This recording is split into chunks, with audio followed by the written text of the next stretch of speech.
ಇರುಳಿರುಳಲಿದು ದಿನ ದಿನ ಬೆಳಗಿ ಸುತ್ತಮುತ್ತಲು ಮೇಲೆ ಕೆಳಗಿ ಗಾವುದ ಗಾವುದ ಗಾವುದ ಮುಂದೆ ಎವೆದರೆ ದಿಕ್ಕುವ ಹೊತ್ತಿನ ಒಳಗೆ ಹಕ್ಕಿ ಹಾರುತ್ತಿದೆ ನೋಡಿದಿರಾ, ಹಕ್ಕಿ ಹಾರುತ್ತಿದೆ ನೋಡಿದಿರಾ, ಹಕ್ಕಿ ಹಾರುತ್ತಿದೆ ನೋಡಿದಿರಾ, ಹಕ್ಕಿ ಹಾರುತ್ತಿದೆ ನೋಡಿದಿರಾ. ಹಾಯ್ ಸ್ನೇಹಿತರೆ, ಎಲ್ಲರಿಗೂ ನಮಸ್ಕಾರ. ಇವತ್ತು ನಾವು ಡಿಸ್ಕಸ್ ಮಾಡ್ತಾ ಇರುವಂತಹ ಟಾಪಿಕ್ ಏನಂತಂದ್ರೆ 10ನೇ ತರಗತಿಯಲ್ಲಿರುವಂತಹ 2ನೆಯ ಪದ್ಯ ಅಕ್ಕಿ ಹಾರುತ್ತಿದೆ ನೋಡಿದಿರಾ. ಇದರ ಬಗ್ಗೆ ಸಂಪೂರ್ಣವಾದಂತಹ ಮಾಹಿತಿಯನ್ನು ನಾವು ಇವತ್ತು ತಿಳಿದುಕೊಳ್ಳೋಣ. ಸೊ ಅದಕ್ಕಿಂತ ಮುಂಚೆ ಈ ಅಕ್ಕಿ ಹಾರುತ್ತಿದೆ ನೋಡಿದಿರಾ ಎಂಬ ಕವಿ ಪರಿಚಯವನ್ನು ನಾವು ನೋಡೋಣ. ಈ ಪದ್ಯವನ್ನು ಬರೆದಿರುವಂತಹ ಕವಿ ದ ರಾ ಬೇಂದ್ರೆ ಅವರು.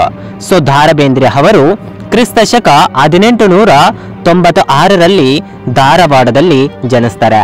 ಇವರ ಪೂರ್ಣ ಹೆಸರು ದತ್ತಾತ್ರೇಯ ರಾಮಚಂದ್ರ ಬೇಂದ್ರೆ ಅವರು. ದ ರಾ ಬೇಂದ್ರೆ ಅವರ ಕಾವ್ಯನಾಮ ಅಂಬಿಕಾ ತನಯ ದತ್ತ. ನವೋದಯ ಕನ್ನಡ ಸಾಹಿತ್ಯದ ಪ್ರಮುಖ ಕವಿಗಳಲ್ಲಿ ಒಬ್ಬರಾದ ದ ರಾ ಬೇಂದ್ರೆ ಅವರು ಗರಿ, ಕೃಷ್ಣಕುಮಾರಿ, ಉಯ್ಯಾಲೆ, ಸಖಿಗೀತ, ನಾದಲೀಲೆ, ಮೇಘದೂತ, ಗಂಗಾವತರಣ, ಸೂರ್ಯಪಾನ, ನಗೆಯ ಹೊಗೆ, ಸಾಹಿತ್ಯದ ವಿರಾಟ್ ಸ್ವರೂಪ ಮೊದಲಾದ ಕೃತಿಗಳನ್ನು ರಚಿಸಿದ್ದಾರೆ. ಬೇಂದ್ರೆ ಅವರ ಅರಳು ಮರಳು ಕವನ ಸಂಕಲನಕ್ಕೆ ಕೇಂದ್ರ ಸಾಹಿತ್ಯ ಅಕಾಡೆಮಿ ಪ್ರಶಸ್ತಿ ಲಭಿಸುತ್ತದೆ. ಅದೇ ರೀತಿ 4 ತಂತಿ ಕವನ ಸಂಕಲನಕ್ಕೆ ಜ್ಞಾನಪೀಠ ಪ್ರಶಸ್ತಿ ಲಭಿಸುತ್ತದೆ. ಭಾರತ ಸರ್ಕಾರದ ಪದ್ಮಶ್ರೀ ಪುರಸ್ಕಾರಕ್ಕೆ ಭಾಜನರಾಗಿರುವ ಬೇಂದ್ರೆ ಅವರು 1943ರಲ್ಲಿ ಶಿವಮೊಗ್ಗದಲ್ಲಿ ಸಮಾವೇಶಗೊಂಡ 27ನೆಯ ಕನ್ನಡ ಸಾಹಿತ್ಯ ಸಮ್ಮೇಳನದ ಅಧ್ಯಕ್ಷರಾಗ್ತಾರೆ. 10ನೇ ತರಗತಿಯಲ್ಲಿರುವಂತಹ 2ನೆಯ ಪದ್ಯ ಅಕ್ಕಿ ಹಾರುತ್ತಿದೆ ನೋಡಿದಿರಾ. ಪದ್ಯದ ಭಾವಾರ್ಥವನ್ನು ಡೀಪ್ ಆಗಿ ಡೀಟೇಲ್ ಆಗಿ ತಿಳಿದುಕೊಳ್ಳೋಣ. ಸ್ನೇಹಿತರೆ, ಅದಕ್ಕಿಂತ ಮುಂಚೆ ಇದುವರೆಗೂ ಯಾರಾದರೂ ನಮ್ಮ ಚಾನಲ್ ಅನ್ನು ಸಬ್ಸ್ಕ್ರೈಬ್ ಮಾಡಿಲ್ಲ ಅಂತಂದ್ರೆ ಈ ಕೂಡಲೇ ದಯವಿಟ್ಟು ಸಬ್ಸ್ಕ್ರೈಬ್ ಮಾಡಿ. ಅದೇ ರೀತಿ ಪಕ್ಕದಲ್ಲಿರುವಂತಹ ಬೆಲ್ ಐಕಾನ್ ಅನ್ನು ಕೂಡ ತಪ್ಪದೆ ಕ್ಲಿಕ್ ಮಾಡಿ. ಈ ರೀತಿಯಲ್ಲಿ ಮಾಡೋದ್ರಿಂದ ನಮ್ಮ ಪ್ರತಿಯೊಂದು ವಿಡಿಯೋ ಕೂಡ ನಿಮ್ಗೆ ನೋಟಿಫಿಕೇಶನ್ ಮುಖಾಂತರ ಬರುತ್ತೆ. ಸ್ನೇಹಿತರೆ, ಈಗ ಡೈರೆಕ್ಟ್ ಆಗಿ ಟಾಪಿಕ್ ಬಂದ್ಬಿಡೋಣ. ಅಕ್ಕಿ ಹಾರುತ್ತಿದೆ ನೋಡಿದಿರಾ ಬೇಂದ್ರೆ ಅವರ ಗರಿ ಕವನ ಸಂಕಲನದಿಂದ ಆರಿಸಿಕೊಳ್ಳಲಾಗಿದೆ. ಜಗತ್ತನ್ನು, ಜೀವನಗಳನ್ನು ಮಾತ್ರವಲ್ಲ, ಅಖಿಲ ಬ್ರಹ್ಮಾಂಡವನ್ನೇ ತನ್ನ ತೆಕ್ಕೆಗೆ ತೆಗೆದುಕೊಂಡಿರುವ ಕಾಲವನ್ನು ಅಕ್ಕಿಗೆ ಹೋಲಿಸಿ ವರಕವಿ ರಚಿಸಿರುವ ರೂಪಕ ಅಕ್ಕಿ ಹಾರುತ್ತಿದೆ ನೋಡಿದಿರಾ. ಇದು ಕನ್ನಡ ಸರಸ್ವತ ಲೋಕದ ಶ್ರೇಷ್ಠ ಕವಿತೆಗಳಲ್ಲೊಂದು. ಕಾಲದ ಗತಿಯನ್ನು ಮತ್ತು ಆಯಾಮವನ್ನು ಅಕ್ಕಿಯ ಹಾರಾಟಕ್ಕೆ ಹೋಲಿಸಿ ಕವಿ ಇಲ್ಲಿ ಅಕ್ಕಿಯ ರೂಪದಲ್ಲಿ ಕಾಲಕೋಶದಲ್ಲಿ ಪಯಣಿಸಿದ್ದಾರೆ.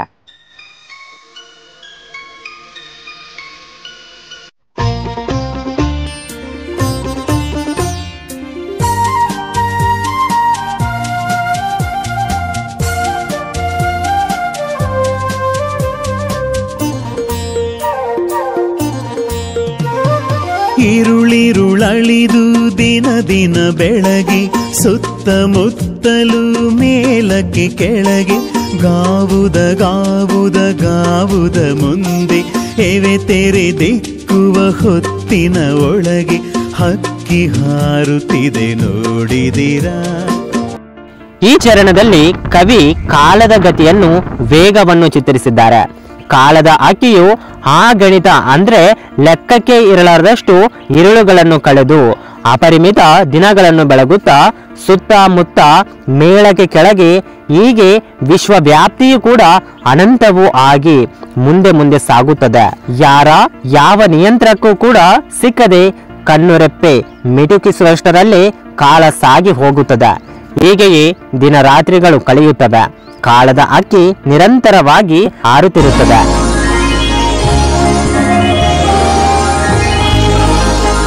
ಕರಿನೆರೆ ಬಣ್ಣದ ಪುಚ್ಚಗಳುಂಟು, ಬಿಳಿ ಹೊಳ ಬಣ್ಣದ ಗರಿಗರಿಯುಂಟು.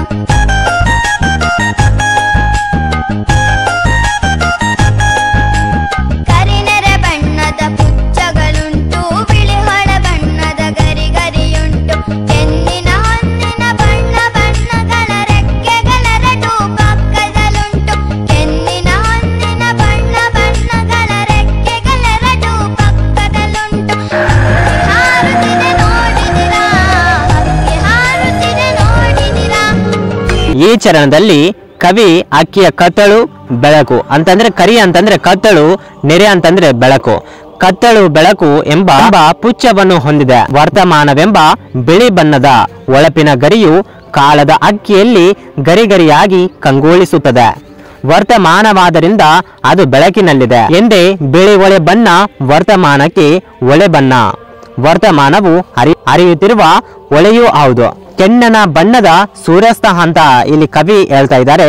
ಹೊನ್ನಿನ ಬಣ್ಣದ ಸೂರ್ಯೋದಯ ಅದರ ಎರಡು ರೆಕ್ಕೆಗಳಾಗಿವೆ. ಇಲ್ಲಿ ಕಾಲದ ಅಕ್ಕಿಯ ಅನಂತ ವಿಶಾಲ ರೂಪದ ಭವ್ಯತೆ ವ್ಯಕ್ತವಾಗಿದೆ.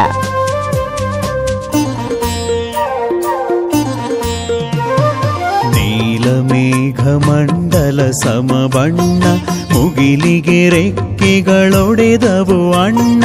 ಚಿಕ್ಕೆಯ ಮಾಲೆಯ ಸೆಕ್ಕಿಸಿಕೊಂಡು ಸೂರ್ಯ ಚಂದ್ರರನು ಮಾಡಿದೆ ಕಣ್ಣ. ಚಿಕ್ಕೆಯ ಮಾಲೆಯ ಸೆಕ್ಕಿಸಿಕೊಂಡು ಸೂರ್ಯ ಚಂದ್ರರನು ಮಾಡಿದೆ ಕಣ್ಣ. ಹಕ್ಕಿ ಹಾರುತ್ತಿದೆ ನೋಡಿದಿರಾ. ಕಾಲದ ಅಕ್ಕಿಯ ಬಣ್ಣ ನೀಲ ಮೇಘ ಮಂಡಲ ಸದೃಶವಾದುದು. ನೀಲಿ ಅಂದರೆ ವೈಶಲ್ಯ. ನೀಲ ಮೇಘ ಮಂಡಲದಂತೆ ಸಮಬಣ್ಣವೂ ಹೌದು. ಕಾಲದ ಅಕ್ಕಿಯು ನೀಲ ಮೇಘ ಮಂಡಲದಂತೆ ಅಗಾಧ ವ್ಯಾಪಕ ವಿಶಾಲ ಎಷ್ಟೆಂದರೆ ಆಕಾಶಕ್ಕೆ ರೆಕ್ಕೆಗಳು ಮೂಡಿ ಆಕಾಶವೇ ಹಾರುತ್ತಾ ಸಾಗಿದಂತೆ. ಕಾಲದ ಅಕ್ಕಿಯ ಹಾರಾಟ ಅಂಥದ್ದು.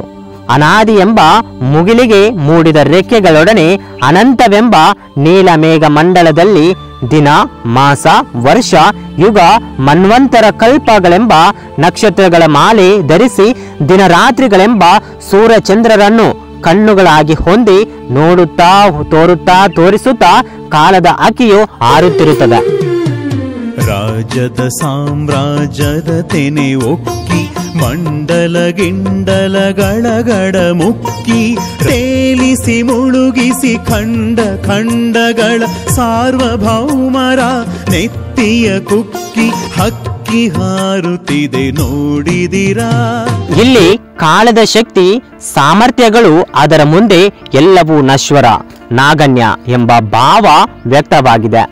ರಾಜ್ಯ ಸಾಮ್ರಾಜ್ಯಗಳ ಭರ್ಜರಿ ತೆನೆಗಳನ್ನೆಲ್ಲ ಒಕ್ಕಿ ಬಡಿದು ಗಾಳಿಗೆ ತೋರುತ್ತಾ ಚಿಕ್ಕ ಪುಟ್ಟ ಮಂಡಲ ಗಿಂಡಗಳ ಕೋಟೆ ಕೊತ್ತಗಳನ್ನೆಲ್ಲ ಮುಕ್ಕಿ ಮುಗಿಸುತ್ತಾ ಕಂಡ ಖಂಡಗಳನ್ನೇ ಅಂದರೆ ಒಂದೆಡೆ ಪ್ರಾಕೃತಿಕ ಬದಲಾವಣೆ, ಪ್ರಕೃತಿ ವಿಜ್ಞಾನ, ಇನ್ನೊಂದೆಡೆ ಯುದ್ಧ, ಪ್ರಕೃತಿ ವಿಕೋಪ, ವಿನಾಶ ಈ ರೀತಿ ತೇಲಿಸಿ ಮುಳುಗಿಸಿ ಸಾರ್ವಭೌಮರೆಲ್ಲ ನೆತ್ತಿಯ ಕುಕ್ಕಿ ಅಂದರೆ ಮಹಾನ್ ಸಾರ್ವಭೌಮ ಸಾಮ್ರಾಟ ಚಕ್ರವರ್ತಿ ಎಂದು ಮೆರೆದವರು ಇದರ ಮುಂದೆ ಸೋಲಲೇಬೇಕು. ಅದೇ ಸಮಯದ ಮುಂದೆ ಎಲ್ಲರೂ ತಲೆ ಬಾಗಿಸಲೇಬೇಕು.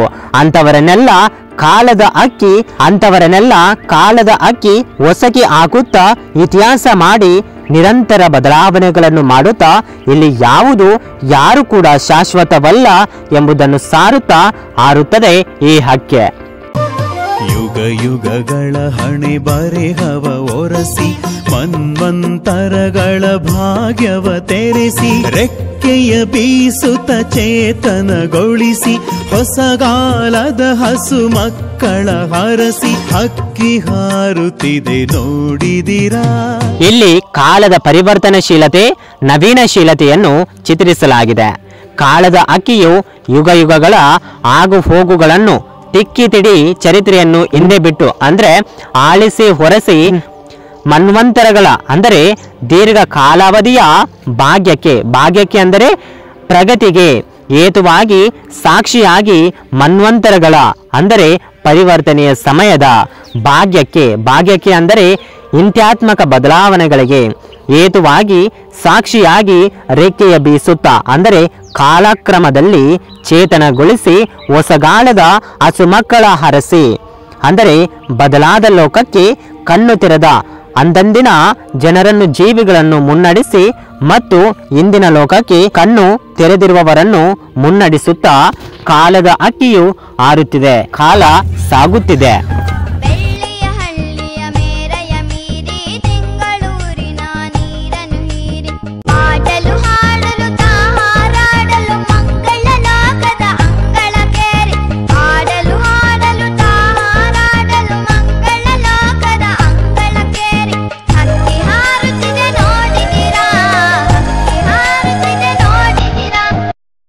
ಕಾಲಗತಿಯಲ್ಲಿ ಮಾನವನು ವೈಜ್ಞಾನಿಕವಾಗಿ ಆಕಾಶದೆತ್ತರಕ್ಕೆ ಬೆಳೆದಿದ್ದಾನೆ. ಅವನ ಅನ್ವೇಷಣೆ ಕೇವಲ ಭೂಮಂಡಲಕ್ಕೆ ಮಾತ್ರ ಸೀಮಿತವಾಗಿಲ್ಲ.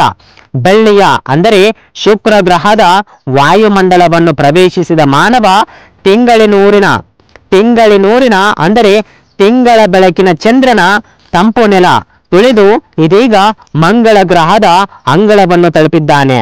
ಕಾಲಾಂತರದಲ್ಲಿ ವೈಜ್ಞಾನಿಕವಾಗಿ ಮಾನವನ ಸಾಧನೆಯನ್ನು ಕವಿ ಸಾಂಕೇತಿಕವಾಗಿ ಇಲ್ಲಿ ವರ್ಣಿಸಿದ್ದಾನೆ. ಕಾಲಗತಿಯಲ್ಲಿ ಮಾನವನು ತನ್ನ ಪ್ರಗತಿಶೀಲತೆಯನ್ನು ದಿಕ್ಕುಗಳೆಡೆ ಹರಿಸಿದ್ದಾನೆ. ನಾವು ವಿಶ್ವ ರೂಪವನ್ನು ಪ್ರಯತ್ನಿಸುತ್ತಿದ್ದೇವೆ. ಬ್ರಹ್ಮಾಂಡದಾಚೆಗೂ ನಮ್ಮ ಗಮನವನ್ನು ಹರಿಯಬಿಟ್ಟಿದ್ದೇವೆ. ಈ ನಮ್ಮ ಗತಿಯು ಕಾಲಕ್ರಮದಲ್ಲಿ ಬ್ರಹ್ಮಾಂಡದ ರಹಸ್ಯವನ್ನು ಒಡೆಯುತ್ತದೆಯೇ ಅಥವಾ ಈ ವಿಶ್ವವನ್ನೇ ಒಳು ಮಾಡುತ್ತದೆಯೇ? ಬಲ್ಲವರು ಯಾರು? ಇಂತಹ ಯಾವುದೋ ಘಟನೆಗೆ ಆ ಸೃಷ್ಟಿಕರ್ತ ಹಾಕಿರುವ ಹೊಂಚೆ ಇದೆಲ್ಲ. ಸೃಷ್ಟಿಕರ್ತನೋ ಈ ವಿಶ್ವದ ಇನ್ಯಾವುದೋ ಶಕ್ತಿಯೋ ಇದೆಲ್ಲ ಉದ್ದೇಶತೆಯೋ ಅಥವಾ ಅನುದ್ದೇಶವೋ ಯಾರು ಬಲ್ಲರು? ಈ ನಿಗೂಢಗಳನ್ನೊಳಗೊಂಡಿರುವ ಕಾಲವೆಂಬ ಹಕ್ಕಿಯು ಹಾರುತ್ತಿದೆ, ನಿರಂತರವಾಗಿ ಮುಂದೆ ಸಾಗುತ್ತಿದೆ. ಕವಿ ವರ್ಣಿಸಿದ್ದಾರೆ. ಸೊ ಸ್ನೇಹಿತರೆ, ಇದು ಇವತ್ತಿನ ಒಂದು ಟಾಪಿಕ್. ಸೊ ನಿಮಗೆ ಯಾವುದಾದ್ರೂ ಡೌಟ್ಸ್ ಇದ್ರೆ ಕೆಳಗಡೆ ಕಾಮೆಂಟ್ ಮಾಡಿ. ನಿಮಗೆ ನೋಟ್ಸ್ಗಳು, ಮಾಡೆಲ್ ಕ್ವಶನ್ಸ್ ಪೇಪರ್ಗಳು ಬೇಕು ಅಂತಂದ್ರೆ ಕೆಳಗಡೆ ವಾಟ್ಸಪ್ ಲಿಂಕ್ ಇದೆ. ಈ ಗ್ರೂಪ್ ನಲ್ಲಿ ನಾನು ಕ್ವಶನ್ಸ್ ಪೇಪರ್ಸ್ಗಳನ್ನು, ಇಂಪಾರ್ಟೆಂಟ್ ಕ್ವಶನ್ಸ್ಗಳನ್ನು ನಾನು ಹಾಕ್ತಾ ಇರ್ತೀನಿ. ಸೊ ಅಲ್ಲಿ ಹೋಗಿ ನೀವು ಕೂಡ ಜಾಯಿನ್ ಆಗಬಹುದು. ಹೆಚ್ಚು ವಿಡಿಯೋಗಳು ಬೇಕು ಅಂತಂದ್ರೆ ದಯವಿಟ್ಟು ಸಬ್ಸ್ಕ್ರೈಬ್ ಮಾಡಿ, ಲೈಕ್ ಮಾಡಿ. ವಿಡಿಯೋ ಹೇಗಿದೆ ಅನ್ನೋದು ಕೂಡ ಕೆಳಗಡೆ ಕಾಮೆಂಟ್ ಮಾಡಿ. ಸೊ ಇನ್ಸ್ಟಾಗ್ರಾಮ್ ಲಿಂಕ್ ಕೂಡ ಕೆಳಗಡೆ ಕೊಟ್ಟಿರ್ತೀನಿ. ಸೊ ಅಲ್ಲಿ ಹೋಗಿ ಕೂಡ ನೀವು ನಿಮ್ಮ ಕ್ವಶನ್ಸ್ಗಳು ಏನಾದರೂ ಇದ್ರೆ ಅಲ್ಲಿ ನೀವು ಹೋಗಿ ಬಂದು ಕೇಳಬಹುದು.